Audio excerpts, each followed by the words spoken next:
Bir ki, arvadının, həyat yoldaşının hər qulluğunda artıq ruhu o qədər incəlib, sevgiyə o qədər giriftar olub ki, düşkün olub ki, arvadının, həyat yoldaşının hər işini, qulluğunu yerinə yetirib, anasına ağ valideynlik eləyir.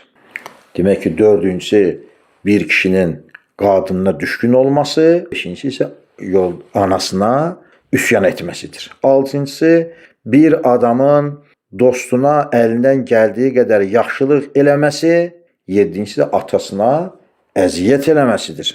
Hansı ki, bir ailənin atası, anası o ailənin peyğəmbəri kimidir. Xeyir duasını alsın, İbrahim peyğəmbər öz nəslinə xeyir dua eləyib o nəsildə Muhammed Mustafa Aleyhisselatü Vesselam çıxdığı kimi, Nuh peyğəmbər kimi əgər qarğış alsa evlad özünə, o da məhv olub çıxıb gedəcək. Necə ki, Nuh qövmü məhv oldu. Gərəkdir, valideynlər də özlərini peyğəmbər kimi aparsınlar, cığallıq eləməsinlər. Evladlar da gərəkdir ki, valideynlərini hər nə olsa da xidmətlərində dursunlar. Yoldaşı ilə özünün arasında da o balansı qoruyub saxlasınlar. Hər kəsəni öz yer, onun da özgəsinin qızıdır.